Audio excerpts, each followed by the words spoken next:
Bonjour à ceux qui nous rejoignent ici en direct du Salon des formations supérieures de l'Orne à Alençon et plus précisément du Parc Canova, même si on va pendant quelques minutes essayer de s'en aller un petit peu du parc et de voyager un petit peu et de parler de départ à l'étranger.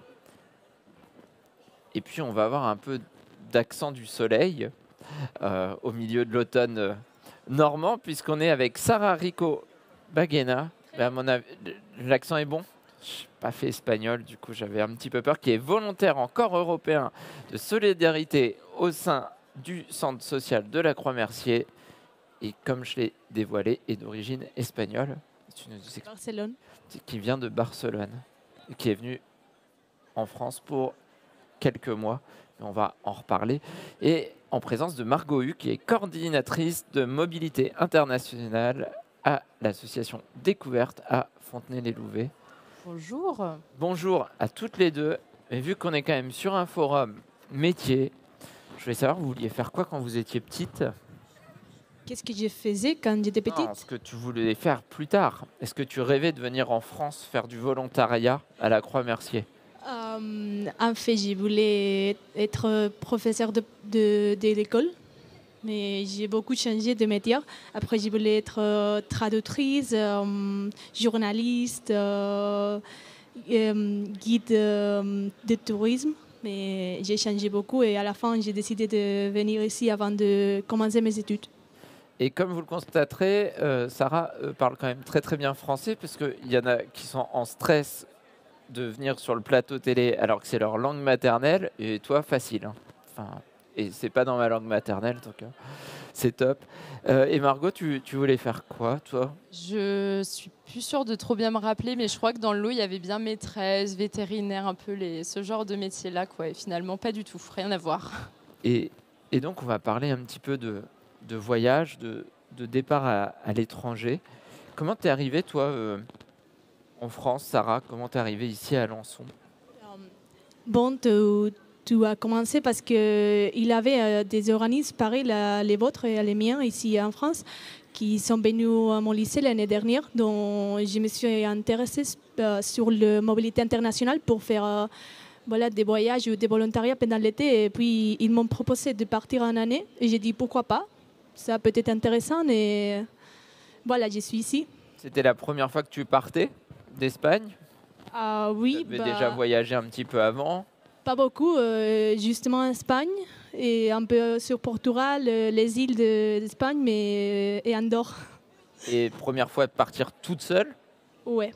Aussi longtemps, toute seule, sans Ouais. connaître personne? C'est ça. Ça n'a pas été trop difficile? Au début, oui, mais tu dois être un peu courageux et essayer et n'avoir pas peur. Et du coup, ça va, tu t'es adapté à la chaleur à Alençon? Je sais que c'est pas évident quand on vient de Barcelone, le soleil normand au mois de septembre, tout ça, ça va, ça a été? Et oui, en fait, on a eu beaucoup de soleil. Ce qu'ils m'ont dit, les personnes ici, c'est pas normal. Mais bon, ça m'a permis que mes pays ne me manquaient pas assez. Mais oui, au début, c'était un peu difficile, mais ça va. J'ai pu parler beaucoup avec mes proches, donc ça a été. Margot, toi, une partie de ton travail, en tout cas, c'est aussi d'accompagner des jeunes français à vivre la même expérience à l'étranger que Sarah. Est-ce qu'ils s'adaptent tous aussi bien que Sarah? Oui, alors nous, en fait, du coup, les jeunes Français souvent viennent nous voir pour justement être accompagnés avant de partir et de rejoindre... Enfin, de faire le même dispositif que Sarah. Donc en général, oui, tu as une petite phase quand même au début qui est un peu compliquée d'adaptation et de rencontre avec les autres. Il y a la langue natale aussi qui joue, puisqu'on ne parle pas toujours la langue du pays dans lequel on va.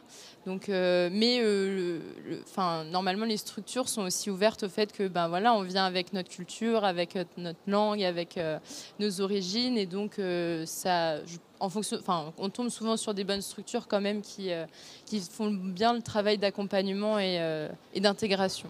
Parce que ce qu'il faut dire, c'est que Sarah il vient pas de nulle part, elle n'est pas débarquée à Alençon comme ça du jour au lendemain en se disant tiens je suis à Barcelone, si je venais à Alençon, le centre social de la Croix-Mercier, ça a l'air d'être chouette, je viens, je tape à la porte et je viens faire du volontariat là-bas. Tu viens dans le cadre d'un dispositif que les gens connaissent peut-être pas forcément, qui est le corps européen de solidarité, qui s'appelait avant le SVE pour ceux qui connaîtraient, et qui est une forme de volontariat mais qui se prépare et où on est accompagné quand même par des structures, c'est peut-être important de le rappeler. Oui, tout à fait. C'est du coup un dispositif qui est mis en place par Erasmus+. Et du coup, dans ce cadre-là, il y a une structure d'accueil. Donc là, pour Sarah, c'est la Croix-Mercier qui l'accueille pendant 1 an pour son volontariat. Et la structure d'envoi qui accompagne, prépare et reste en contact aussi pendant. Et finit l'accompagnement au retour aussi, parce que quand on revient dans son pays, on a aussi besoin d'une petite soupape de décompression, de voilà comment ça a été, les retours à faire. Donc c'est un accompagnement qui est nécessaire, oui. Et puis cet accompagnement, il se fait aussi pendant le volontariat. Est-ce que tu as des contacts toi, avec ton tuteur qui est en Espagne de temps en temps? Tu fais des points avec ou... Ah oui, on est en contact sur le Gmail. On parle, je dois lui expliquer, pas chaque semaine, mais peut-être chaque mois, quelques mots de je suis bien, je suis contente, ça va. Et puis, donc, tu as quelqu'un en Espagne, si tu as besoin de communiquer quand même dans ta langue natale et de confier sur ton expérience. Mais tu as aussi un tuteur ici en France. Bon, il n'est pas là aujourd'hui, Cefa, mais qui est là aussi pour te faciliter un petit peu, te présenter les gens. Enfin. Ah oui, mon tuteur Cefa, je travaille avec lui presque toujours. Et oui, on s'entend bien. Et en fait, son but dans mon volontariat est de m'orienter et de faire tout le possible pour que je me sente confortable ici et bien. Est-ce que ça coûte cher de faire un volontariat? Qui doit répondre? Ah, je sais pas. Parce qu'il y en a peut-être qui se disent ouais, ça a l'air chouette, moi je partirais bien l'année prochaine, je fais une année de césure, mais j'ai pas de sous en fait, donc partir je sais pas, en Irlande ou en Norvège, ça va me coûter cher en fait pour 1 an. Eh ben, je peux peut-être donner l'aspect technique et puis comme ça tu complètes en disant ce qui est véritablement le cas. Du coup sur oui, l'aspect financier, le programme Erasmus finance en fait toute la partie de volontariat. Donc en fonction des pays dans lesquels on va, on a une indemnité financière qui peut se rapporter à de l'argent de poche quelque part. Et ça change, le montant change en fonction des pays dans lesquels on se trouve. Après tout ce qui est trajet est pris en compte, donc s'il faut y aller en train, en avion, en bus pour certains. Tout ça, c'est pris en charge, l'aller et le retour. Et également l'hébergement. Voilà, et l'argent de poche sert aussi à faire ses courses, payer de l'essence dans la voiture s'il y a besoin. Et après... Globalement, ça veut dire que ça me coûte rien? Non. À part du temps de montage de dossier, peut-être en amont, de montrer sa motivation. Oui, c'est ça. En fait, c'est un engagement volontaire, donc c'est aussi normal que ça coûte rien à ceux qui s'inscrivent dans ce programme-là, parce que voilà, il y a aussi du temps investi dans des structures après pour faire de l'associatif. Mais le principal, c'est d'être montré. En fait, le coût que ça a, c'est la motivation et l'énergie qu'on met dans le projet, pour que ce soit vraiment impactant, aussi bien pour le volontaire, pour les jeunes qui partent, que pour les structures d'envoi et d'accueil avec lesquelles ils sont amenés à travailler. Après, je te laisse compléter. Est-ce que tu arrives à t'en sortir avec ton argent de poche, Sarah? Oui, mais je triche un peu parce que j'ai aussi le soutien de mon père. Ah. Mais je crois, oui, ça va. En fait, ça dépend un peu de ce que tu aimes faire dans ton livre. Si tu as des loisirs un peu plus chers, si tu réussis à voyager et d'une façon plus économique. Et ça dépend. Moi, j'aime voyager dans des albergues juvéniles, des albergues jeunes et tout ça. Donc, ouais. Oui, de jeunesse, merci. Donc pour moi, c'est un peu plus facile de faire ça. Et puis si tu aimes faire des autres choses, par exemple partir voyager dans des hôtels ou avoir, par exemple, aller skier toutes les semaines, ça ne va pas entrer dans le budget. C'est loin. Hein. C'est loin le ski. Hein. Ouais. Non, parce qu'il faut le dire quand même, tu es en volontariat, donc tu as des missions à faire au sein de la structure de la Croix-Mercier. Mais après, l'idée, c'est aussi d'avoir du temps libre pour découvrir un petit peu le pays et vivre ta vie, en fait. Voilà, t'as déjà eu le temps d'aller visiter des choses ou d'aller sur Paris peut-être ou... J'ai pas encore visité Paris, mais c'est dans mon planning. Mais en fait, c'est que je voulais surtout avec ce volontariat, à part de m'engager et avoir une expérience par rapport à la langue, la culture, c'était aussi d'avoir un réseau d'amis, des personnes connues qui ne sont pas dans l'Espagne. Dans ces cas, c'est en France et ailleurs aussi, parce qu'avec le séminaire qu'on a pendant le volontariat, on a aussi l'opportunité de connaître des gens de pays de l'Europe. Donc, c'est très chouette. Et alors, oui, vas-y, Oui, Marie. j'allais rajouter, ce qui est super intéressant aussi à mentionner, c'est que, comme disait Sarah, il y a des regroupements de volontaires. Donc en fait, même quand on arrive dans un pays étranger et qu'on croit qu'on est tout seul à partir, en fait, il y en a plein d'autres qui viennent de partout ailleurs, qui font aussi ça. Et du coup, il y a des temps dédiés pour se rencontrer et créer ce lien déjà dans le pays d'accueil. Et le rôle de la structure qui accueille les volontaires, c'est aussi d'aider le volontaire à s'accomplir et à mener des projets personnels qu'il a envie de mener pour repartir aussi avec un certain accomplissement personnel, de la confiance en soi et de nouvelles idées pour l'avenir, quoi. Parce que rien que dans l'Orne, il y a des volontaires à l'Aigle, il y a des volontaires à Flers. Ouais. C'est vrai. Il y a des assistants de langue aussi à Alençon, que tu as pu rencontrer aussi. Donc, en fait, on ne les voit pas forcément, mais il y a beaucoup de jeunes étrangers aussi qui viennent. Et à l'inverse, il y a aussi beaucoup de jeunes Français qui, à l'étranger, ils vont vivre des expériences. Alors là, on a beaucoup parlé du corps européen de solidarité parce que c'est ton cas, mais il y a d'autres dispositifs plus connus, Erasmus pour des étudiants universitaires. Mais on peut commencer aussi par d'autres aspects, les projets de mobilité. Est-ce que si j'ai 16 ans aujourd'hui, parce qu'on a des élèves de seconde, de première, est-ce que je peux vivre déjà une expérience de mobilité ?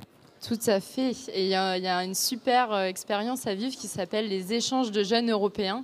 Alors comme ça, le nom peut ne pas être très intuitif, mais moi, c'est comme ça que je suis rentrée dans l'association. J'ai commencé à 14 ans, où en fait, pendant une dizaine de jours, on est avec des jeunes qui viennent de plusieurs nationalités. Donc moi, mon premier échange européen, il y avait des Tunisiens, des Roumains et des Italiens. Et en fait, l'idée, c'est que pendant 10 jours, on est tous ensemble. Donc, c'est une sorte de grosse colo où on est 40 qui venons de partout dans le monde. Et on travaille sur une thématique, les arts culturels, les arts de rue, la démocratie, la lutte contre les discriminations. Voilà, on trouve un but commun, un centre d'intérêt à défendre pendant une dizaine de jours. Et ça, c'est un projet qui peut être effectué à partir de 13 ans et jusqu'à 25 ou 30 ans. Donc, il y a vraiment, c'est très large. Et l'idée, c'est qu'une fois qu'on a fait un accueil, on peut aussi partir à l'étranger à la suite de ça, et c'est sur un format beaucoup plus court. Donc ça peut initier aussi au voyage, au départ, parce que ça peut faire peur de partir directement pendant 1 an à l'étranger. Et il y a d'autres moyens de partir déjà sur des formats un peu plus courts. Puis là, on part en groupe. Oui, et on part en groupe aussi. Il y a cette notion du corps européen de solidarité, on part tout seul. Là, on va partir en groupe. Ouais. Donc c'est vrai que ça peut rassurer aussi pour un premier départ de peut-être pas se retrouver tout seul d'un coup à l'étranger. Et on fait aussi, même si c'est pour un format plus court, on fait aussi de la préparation. Enfin, nous, en tout cas, à l'association, on prépare aussi les jeunes à partir parce que le choc culturel, il est quand même présent. Quand on se retrouve à aller en Serbie ou en Hongrie, on ne vit pas de la même façon.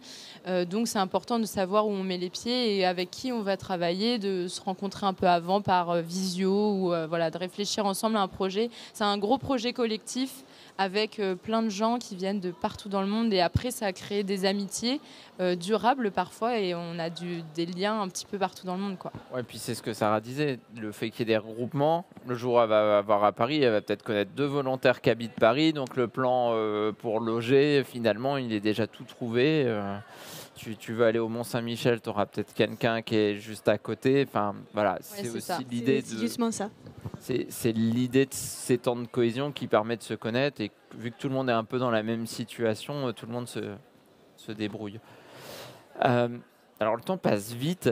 Moi je voulais faire un petit portrait chinois du voyage à tous les deux. Alors si le voyage était une qualité pour vous, si c'était une qualité. Si le voyage est une qualité pour vous. Quelle qualité ce serait ? Pour moi, ce serait l'apprentissage. Enfin, je ne sais pas si ça peut être une qualité. L'ouverture d'esprit. Oui, ça va être une qualité. C'est agrandir, agrandir Ça comme sert à personne. grandir. Si c'était une couleur, le voyage, Les jeunes, le jaune, pourquoi Le le soleil? soleil. Ah, le soleil, la liberté. Bah moi, je vais dire quelque chose qui suit les dispositifs Erasmus, le vert, parce que voilà, on peut aussi voyager de plusieurs façons maintenant quand même. Alors, Pas obligé de prendre l'avion. si le voyage était un lieu, Un animal. un lieu, un Un lieu. endroit, Ok. assez lié au personnel là en général. Les stations spatiales. Station spatiale, pourquoi? Eh ben, C'est un objectif Peut-être, on ne sait jamais. J'espère. Non. Moi, je dirais la Serbie, puisque c'est le premier échange à l'étranger que j'ai fait, donc très bon souvenir. Et si le voyage était un objet? C'est le globe du monde. Comment on l'appelle?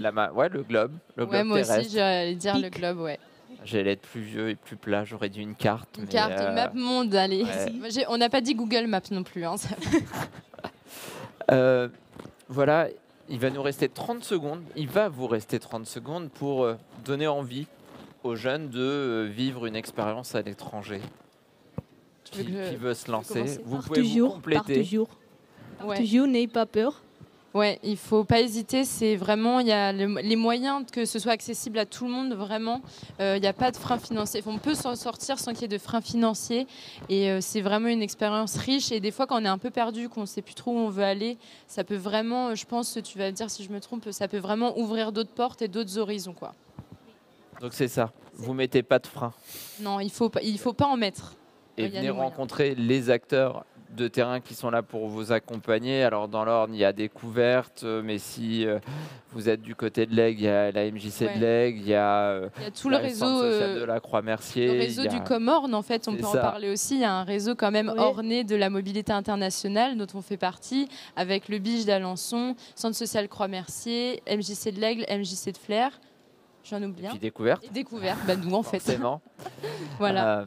Voilà, tout simplement. Donc, n'hésitez pas à vous tourner vers ces structures-là. Et surtout, si vous avez la volonté de partir, ne vous dites pas que c'est une question d'argent.